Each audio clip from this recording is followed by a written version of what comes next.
हाँ जी, जैसा कि आपका स्वागत है हमारे यूट्यूब चैनल तरुण जी के क्लास में। तो दोस्तों, आज हम आपके लिए वर्ग 3 का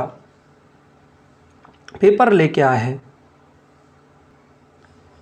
तो इसमें हम बहुत सारी चीज़ों को यहाँ डिस्कस करने वाले हैं। तो देखिएगा, आज जो क्वेश्चंस हमें स्टूडेंट ने भेजे हुए हैं, जो उनको याद थे, उनके बेस्ड पर हम पेपर बना रहे हैं। तो आप हमारे चैनल को सब्सक्राइब कर लीजिए, क्योंकि हम सबसे पहले आपको डेली पेपर डालेंगे, जैसे एनालिसिस करके आप पैटर्न के हिसाब से तैयारी कर सकते हैं। फिलहाल तो यहाँ पर मैं 10 क्वेश्चन लेके आया हूँ, पर आज शाम तक पूरे के पूरे क्वेश्चंस लेके आ जाऊँगा। तो आप उनको देख लीजिएगा और किस टाइप के क्वेश्चंस आए थे उनको डिस्कस कर लिएगा। चलो फिलहाल अपने क्वेश्चंस पे चलते हैं। क्वेश्चन पहला क्या आया था बाल विकास में किसी को, कि भाषा की सापेक्षता प्राकलन किसने प्रतिपादित की थी। तो जो भाषा सापेक्षता का सिद्धांत दिया था वो वहार्फ ने दिया था। किसने दिया था? वहार्फ ने दिया था। याद कर लीजिएगा किसने दिया था, वहार्फ में। तो इस पैटर्न के हिसाब से आप उसको देख सकते हैं। नेक्स्ट था कि पियाजे के सिद्धांत के अनुसार कौन सी अवस्था में बच्चों में उस चिंतन का विकास होता है जिसमें अनुत्क्रमणीयता होती है।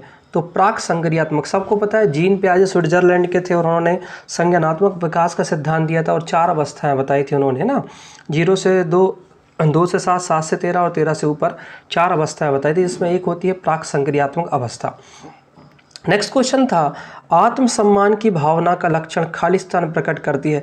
तो जब ईश्वर अवस्था आते हैं तो उसमें ही हम आत्मसम्मान की भावना का विकास करते हैं। स्टैनली हॉल ने किशोर अवस्था को संघर्ष की अवस्था या तूफानी अवस्था भी कहा हुआ है, याद रखिएगा, ठीक है।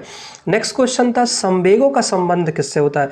तो मूल प्रवृत्ति का सिद्धांत आपने पढ़ा होगा, उसके हिसाब से बताइएगा संवेगों का संबंध किसने दिया था, मूल प्रवृत्ति के सिद्धांत से। अब मेरे को कमेंट करके बताइएगा कि संवेग जो थे कितने थे, ये बताइएगा संवेग कितने थे, ये हमें बताना है, कमेंट करके बताइएगा। नेक्स्ट क्वेश्चन था, ग्रोह बनाने की प्रवृत्ति बालक सीखता है। तो बच्चा जो ग्रोह बनाता है उसकी प्रवृत्ति बाल्यावस्था में है। देखो, इसके 2 तरीके से क्वेश्चंस मिले थे। एक तो ऑप्शंस वो सही नहीं बता पा रहे थे कुछ जो बच्चे भेजते हैं।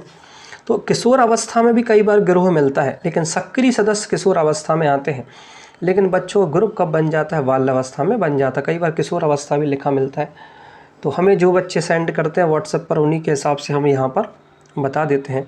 नेक्स्ट क्वेश्चन, पर्यावरण का उन्होंने बताया था कि ग्रीन हाउस गैसेस की संकल्पना किसने दी थी।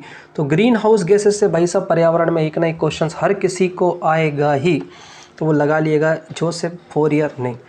और UNP, United Nation Environment Programme का मुख्यालय कहाँ है। तो नैरोबी, याद कर लीजिएगा, केन्या की कैपिटल है, वहीं पर यूएनईपी का मुख्यालय है। अब ये क्वेश्चन और आ गया था, ओजोन परत संरक्षण दिवस कब मनाया गया था, या अंतर्राष्ट्रीय दिवस कब मनाया था। तो याद रखने का 16 सितंबर में हमने ओजोन परत संरक्षण दिवस मनाया था।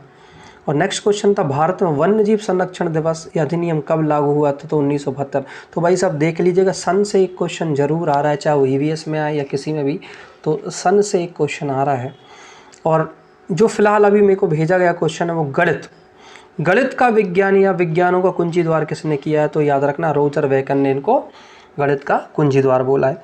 तो दोस्तों, अभी तो ये क्वेश्चन से धीरे धीरे बच्चे सेंड करेंगे हमें क्वेश्चन, तो उस हिसाब से हम वीडियो बनाएंगे। लेकिन आप हमारे चैनल को सब्सक्राइब कर लिएगा, वीडियो को पूरा देखिएगा, जिससे आपको पैटर्न पता चल जाएगा। तो हम शाम तक ये वीडियो अपलोड करेंगे, जिसमें हम फर्स्ट शिफ्ट, सेकंड शिफ्ट या सेकंड शिफ्ट सभी के कॉम्प्लिकेटेड हम पूरा वीडियो बनाएंगे, जिससे आप प्रॉपरली एनालिसिस कर सके। अभी तो वीडियो जल्दी बना रहा हूँ क्योंकि आप तक इन्फॉर्मेशन पूछ सके। तो जल्दी मिलिएगा शाम तक, जब तक लिए बाय बाय, जय हिंद, जय भारत। और आपको यदि हमारे लिए वर्ग 3 की तैयारी करना है आपके खुद के लिए, तो हमारे चैनल से बहुत सारे वीडियोस हैं जो प्रैक्टिस सेट हैं, उनको ज़रूर लगा लिएगा, क्योंकि वहाँ से क्वेश्चन सीधे सीधे कॉपी पेस्ट आएंगे। तो सभी को जय महाकाल, जल्दी से पढ़िए, खूब पढ़िए, अच्छा पेपर जाए ना। मिलते हैं शाम तक, जय जय।